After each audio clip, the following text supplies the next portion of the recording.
Oh, that sinking feeling, right? You get in your car, you turn the key, and absolutely nothing. It's so frustrating. But don't worry, in this explainer, we're going to turn that confusion into clarity and help you figure out exactly what's going on under the hood. So, there you are, in the driver's seat. You turn the key, and just silence. I know it's stressful, but believe it or not, your car is actually trying to tell you something.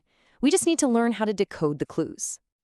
Okay, the very first step, and this is absolutely the most important question you need to answer, is this. When you turn the key, is the engine trying to turn over, or is it just completely silent? Seriously, this one answer is going to guide our entire diagnosis and basically cut all the possibilities right in half. Right? So this is where the road forks, you know? We've got two completely different paths. On one side, you have the no crank situation. That's either dead silence or maybe a single sharp click. And on the other side, you've got cranking. That's the familiar, rrr sound of the engine trying its best, but just not catching. Let's dive into the silent treatment first. So let's say your car isn't even trying. It's just quiet, or maybe you get that one little click. This almost always points to an electrical issue. The power just isn't getting to the engine to kick things off. And in this case, we have three main suspects. And prime suspect number one is, you guessed it, the battery. The analogy here is perfect. It's like your car's heart. If that heart is weak, it can't pump power out to anything else. Nothing wakes up. Not your engine, not your radio, nothing. This is by far the most common reason for a silent, non-starting car. So how do you know it's the battery? Well, here are the telltale signs. You hear that rapid click, click, click, click sound? That's the starter begging for power but not getting enough juice. Or what about your headlights? If they're super dim, that's a dead giveaway. And hey, pop the hood and just take a quick look at the battery itself. If you see loose cables or that white crusty stuff, that's corrosion, then the power just can't get out. It's a bad connection. Okay, but what if your battery seems fine? Like your lights are perfectly bright and everything. Well, then the problem might be our next suspect, the starter. This is the little electric motor that takes all that good power from the battery and uses it to physically spin your engine to life. It's basically the muscle that gets the whole party started. And here's the big difference in the symptoms. With a bad starter, you usually get one single loud click when you turn the key, not that fast clicking you get with a dead battery.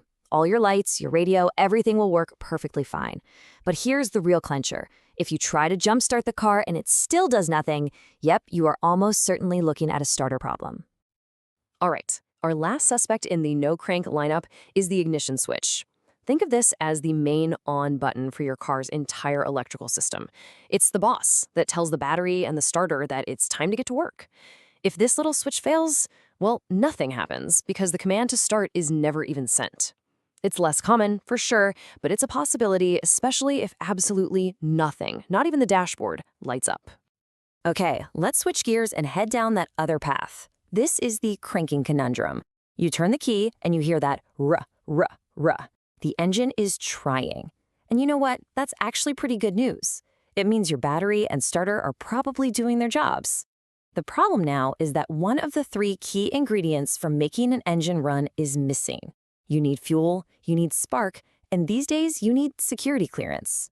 So let's start with the most obvious one, a fuel problem. Your engine is spinning away, but it's got nothing to burn. It's like trying to start a fire with no wood. This is probably the most straightforward cause for a cranks but won't start issue. Could be a simple empty tank, or it could be a problem with the fuel pump that's supposed to deliver it. So what are the symptoms here? Well, the engine will just crank and crank and crank forever without ever actually catching and firing up. And hey, a word of warning, don't always trust that fuel gauge, especially if you're parked on a steep hill. It can totally lie to you. Here's a great little test. The next time you get in your car, turn the key to the on position, but don't start it. And listen, you should hear a faint humming sound from the back of the car for a second or two. That's your fuel pump waking up. If you hear nothing, well, that pump might be your problem. Okay, so let's say you're pretty sure you have fuel. The next essential ingredient is spark. Your spark plugs have a really cool job. They create a tiny bolt of lightning inside your engine's cylinders to light that fuel and air mixture. But if those plugs are old or dirty, or the system that powers them is busted, you'll have all the fuel in the world, but no fire to get it going. The symptoms for a spark issue can be really specific. Just like a fuel problem, the engine will crank and crank. But you might notice a really strong smell of gasoline, especially around the back of the car. Why? Because all that fuel is being pumped into the engine, but since there's no spark, it's just getting pushed out the exhaust without being burned.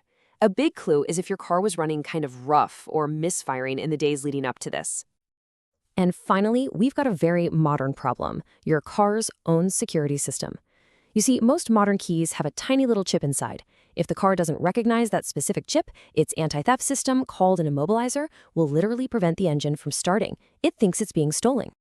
Now, this is usually the easiest one to figure out because your car will literally tell you what's going on. Just look at your dashboard. See a little light shaped like a key flashing at you, or a message that says something like immobilizer active? Bingo. That's your problem. The engine cranks, but the car's computer is shutting everything down on purpose. The very first and simplest fix to try, go grab your spare key. Okay, enough theory. Let's get super practical. You're stuck, right now. What should you actually do? Here is a clear 6-step action plan to run through before you even pick up the phone to call for a tow truck.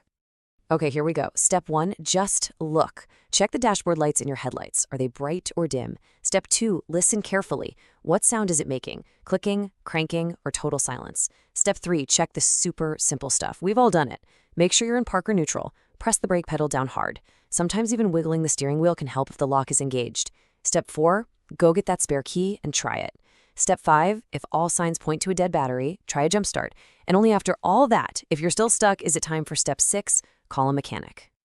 Now, this is just as important as what to do. Here's what not to do.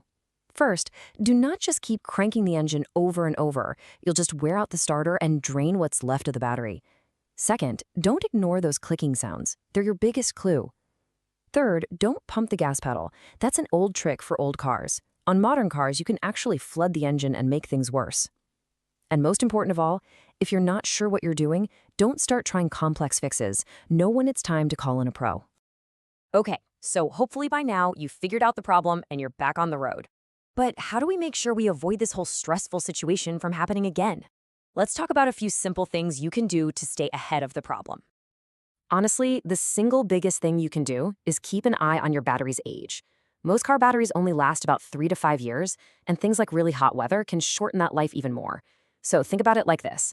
Once your battery hits that 3-year mark, you should probably start getting it tested. By the time it hits year 5, you're really on borrowed time. Replacing it before it fails is one of the smartest and cheapest ways to avoid getting stranded. And here are a few other really simple tips. Every now and then, just look at your battery terminals. If you see that white, crusty stuff building up, clean it off.